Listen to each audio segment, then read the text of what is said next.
The 18th of September, 1970, 11:42 a.m. St. Bartholomew's Cemetery, Queens, New York. Vincent, Big Vinny Esposito, was attending the funeral of his longtime associate Frank Thierry when he noticed something disturbing about one of the many floral arrangements surrounding the casket. Among the dozens of traditional funeral wreaths and flower arrangements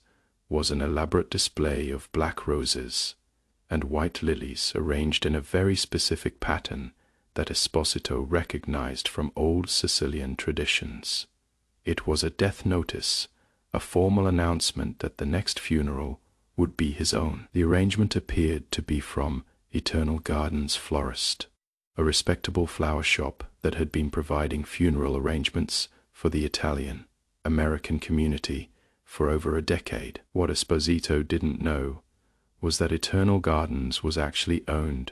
and operated by Lucky Luciano's successors, and that the seemingly innocent funeral flower business had become the most sophisticated death threat delivery system in organized crime history. Within 7 days, Vincent Esposito would be dead, killed by the very people who had sent him flowers at Frank Thierry's funeral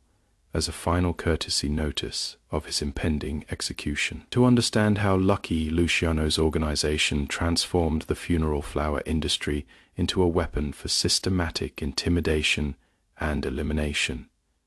you need to understand the unique cultural significance that funeral arrangements held in Italian American organized crime communities. Funeral flowers were not merely decorative elements. They were complex forms of communication that conveyed messages about respect, relationships, and sometimes warnings about future consequences for those who understood the traditional symbolic meanings. More importantly,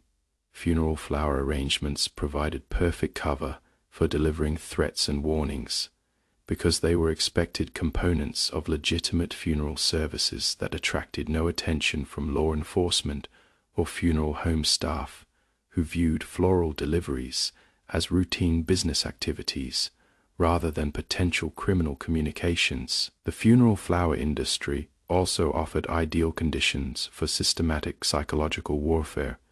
because funeral attendance was mandatory for organized crime figures who needed to demonstrate respect for deceased associates, creating guaranteed opportunities to deliver messages to specific targets who could be identified and approached during vulnerable moments of grief and community gathering. Lucky realized that a funeral flower operation could provide the ultimate combination of cultural authenticity, psychological impact, and operational security for threat delivery, because funeral arrangements were deeply embedded in Italian American traditions that made symbolic messages both meaningful and unquestionable to recipients who understood their significance. The inspiration for Lucky's funeral flower strategy came from his understanding of traditional Sicilian death notices and funeral customs that had been used for centuries to communicate threats, warnings, and formal announcements of planned retaliation within criminal communities that operated according to codes of honor and respect that transcended legal boundaries. Lucky had been developing this funeral communication concept since 1968, recognizing that funeral flower arrangements offered unprecedented opportunities for delivering psychological warfare messages that could terrorize enemies while maintaining complete legitimacy as respectable community business services. The establishment of Eternal Gardens Florist required careful preparation and over $2 million in initial investment that was channeled through Lucky's criminal network and laundered through legitimate small business loans and community development programs that made the flower shop appear to be routine commercial enterprise, ving the local Italian American community. The flower shop operation was structured through Eternal Gardens Corporation, a legitimate floral business that secured commercial licenses and established relationships with funeral homes, while developing specialized arrangements and symbolic messaging capabilities that provided perfect cover for Lucky's psychological warfare activities. Meyer Lansky coordinated the business aspects of the flower operation, working through connections in the local business community to obtain necessary permits, supplier relationships, and funeral home contracts required for legitimate funeral flower services. Frank Costello managed the recruitment and training of florists and delivery personnel, ensuring that key positions could be filled with individuals who understood traditional Sicilian funeral symbolism, while being able to create and deliver death threat arrangements that appeared to be routine funeral flowers to observers who were unfamiliar with their true meanings. The flower shop featured all the standard funeral services: wreaths, arrangements, casket sprays, and memorial displays. But the operation also incorporated sophisticated symbolic messaging capabilities that could transform routine funeral flowers into complex death threats and warning systems for targeted recipients. Each floral arrangement was designed using traditional Italian and Sicilian flower symbolism that conveyed specific messages about death, warning, respect, and retaliation through careful selection of flower types, colors, arrangements, patterns, and accompanying cards that would be understood by recipients familiar with traditional funeral customs. The funeral delivery system was designed to provide legitimate floral services to ordinary customers while maintaining specialized protocols for death threat deliveries that could be activated when specific individuals needed to be warned about planned retaliation or elimination operations. Most importantly, the flower shop's business documentation was designed to create legitimate commercial records that would satisfy business regulations and funeral home requirements while concealing the true nature of arrangements that were designed to deliver death threats, rather than express sympathy and respect. The recruitment of qualified florist personnel required careful selection of individuals who possessed the necessary artistic skills and cultural knowledge, while being vulnerable to recruitment for criminal activities through financial incentives, family connections, or personal circumstances that made them receptive to participating in psychological warfare operations. Maria Benedetto was recruited as the primary floral designer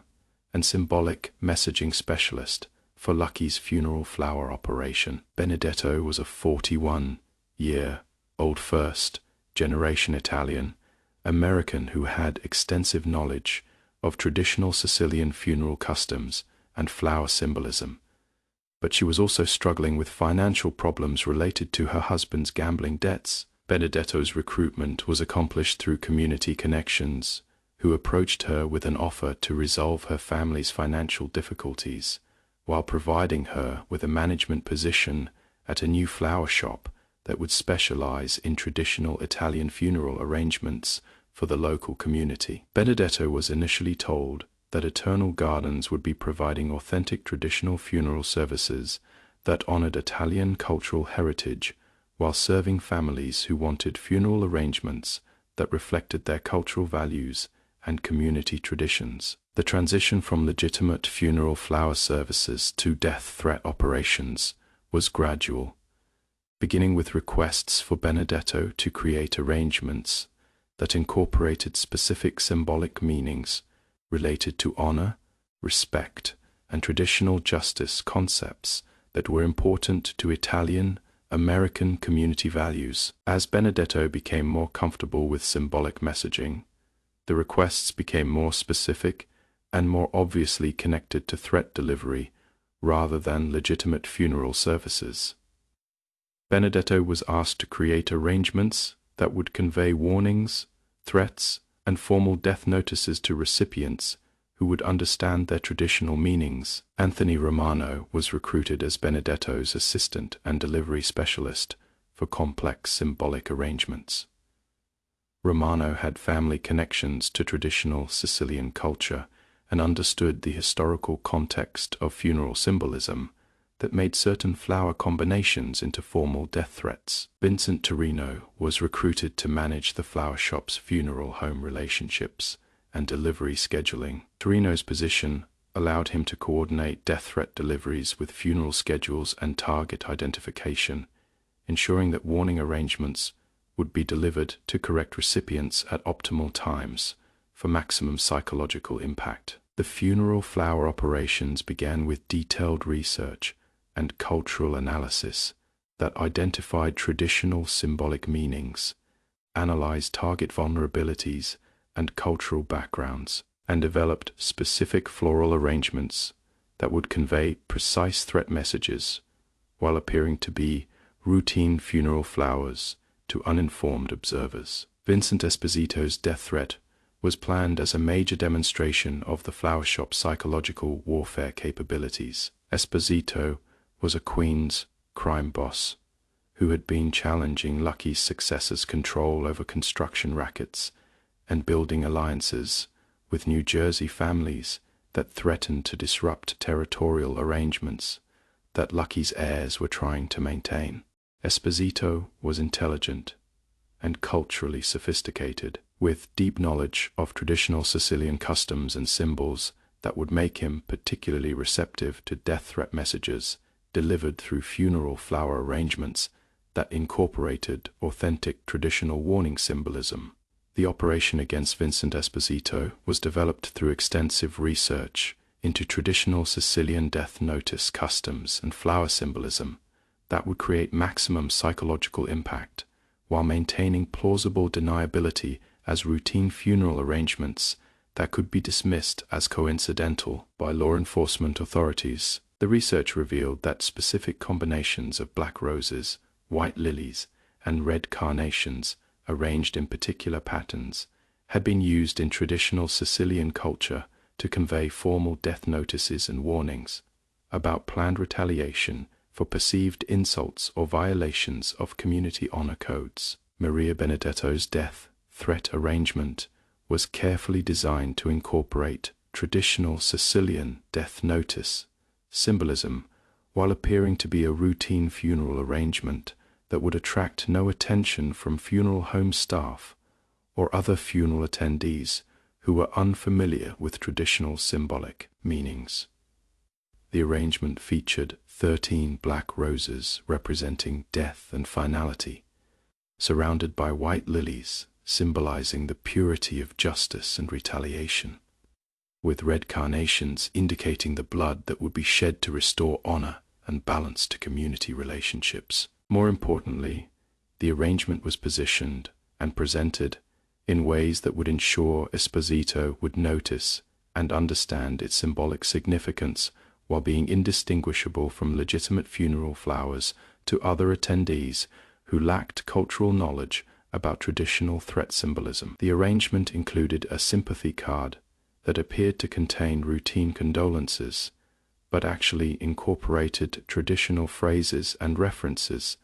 that would be understood by culturally informed recipients as formal death notices and warnings about planned retaliation. The death threat arrangement was delivered to Frank Thierry's funeral service at St. Bartholomew's Cemetery on the 18th of September, 1970, using standard Eternal Gardens delivery procedures that appeared to be routine funeral flower service, conducted according to professional florist standards. The delivery was timed to ensure that Esposito would arrive at the funeral service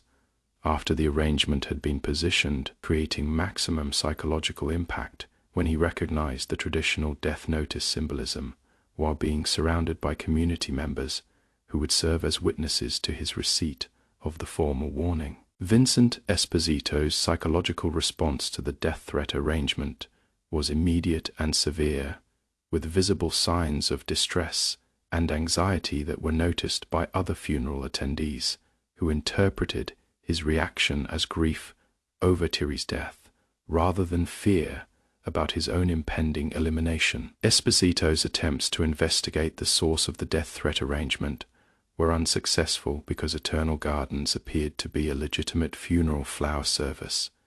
with no apparent connection to criminal activities, and because the arrangement itself contained no explicit threats that could be reported to law enforcement. More importantly, Esposito's cultural background and understanding of traditional Sicilian customs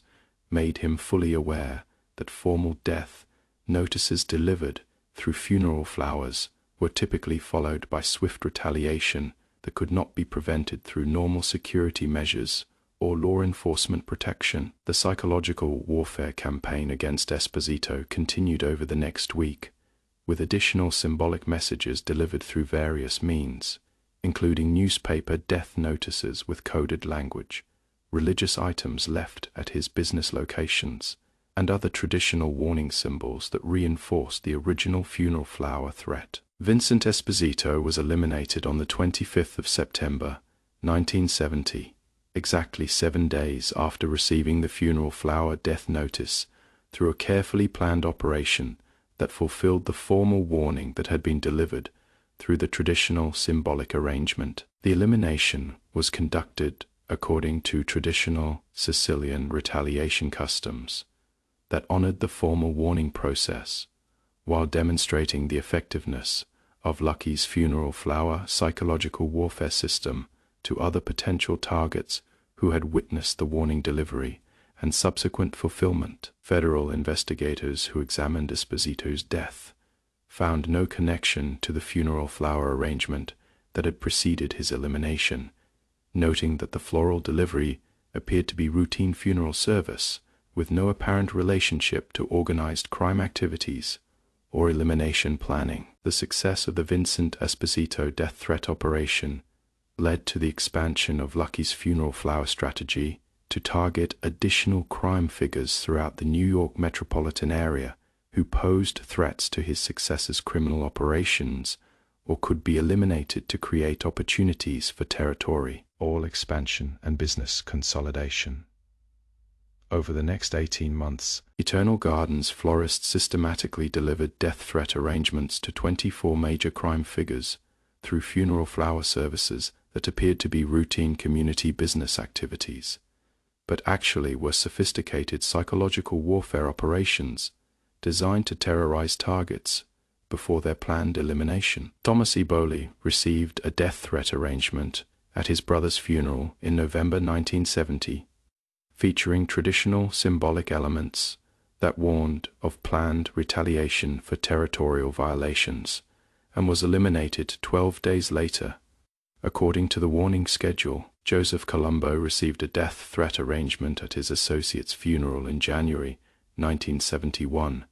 incorporating symbols that indicated formal justice proceedings for perceived community violations, and was eliminated within the traditional 7-day warning period. Albert Anastasia's nephew, Michael, received a death threat arrangement at his uncle's memorial service in March 1971, using traditional family honor symbolism that warned of consequences for betraying family interests, and was eliminated according to customary retaliation timing. Frank Scalise received a death threat arrangement at his cousin's funeral in May 1971, featuring traditional business partnership symbols that indicated consequences for violating territorial agreements, and was eliminated within the prescribed warning period.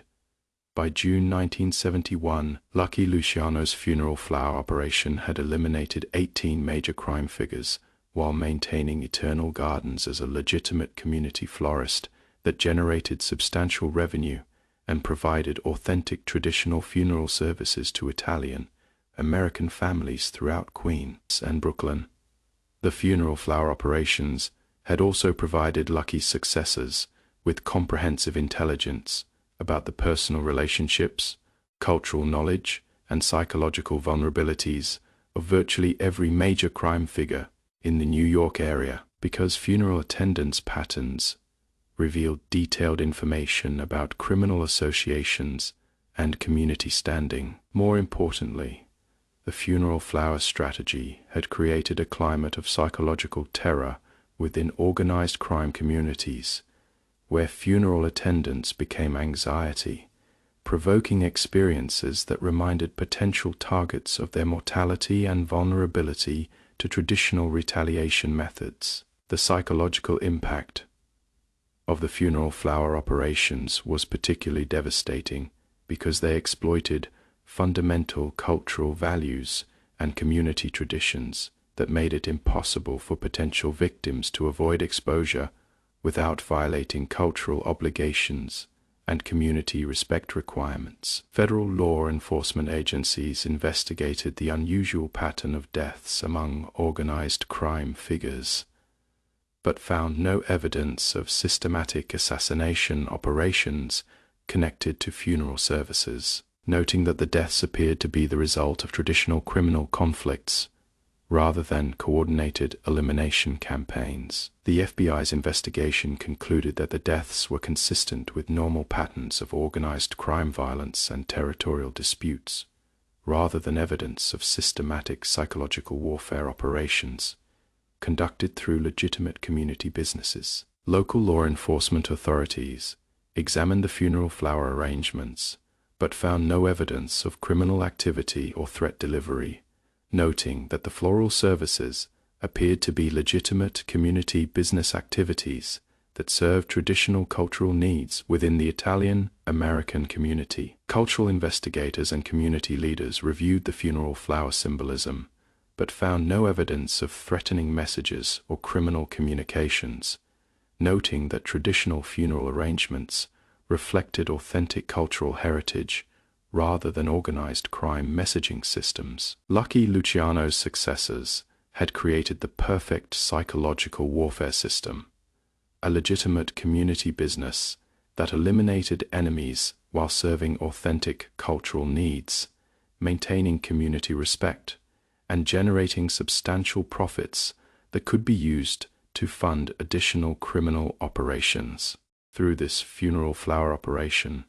Lucky's legacy continued to influence organized crime psychological warfare methods long after his death, demonstrating that his strategic thinking had created cultural authentication systems that could operate effectively while maintaining complete community legitimacy and cultural authenticity. The funeral flower operations established Lucky's posthumous reputation as the most sophisticated cultural warfare strategist in history, someone whose understanding of traditional community values could create elimination systems that use cultural respect and community traditions as weapons against enemies who honored those same traditions. Eternal Gardens Florist continued operating as both a legitimate community florist and a strategic psychological warfare facility throughout the early 1970s, with control of the operation maintained by Lucky's designated successors, who preserved the shop's dual purpose while expanding services to include additional cultural messaging and community intelligence capabilities. The funeral flower company's success established the template for criminal operations that exploited cultural traditions and community values, demonstrating that true criminal power came from the ability to corrupt cultural institutions while maintaining their authentic community significance and traditional respect. Lucky Luciano had proven through his funeral flower operation that the most effective criminal strategies were often the ones that appeared to honor community traditions, while actually using those same traditions as weapons against enemies who respected and feared their cultural significance. On the 18th of September 1970, Vincent Esposito received what appeared to be a beautiful funeral arrangement, but was actually a formal death notice delivered according to traditional Sicilian customs, proving that in Lucky Luciano's world, even flowers could kill when they carried the weight of cultural tradition and community honor.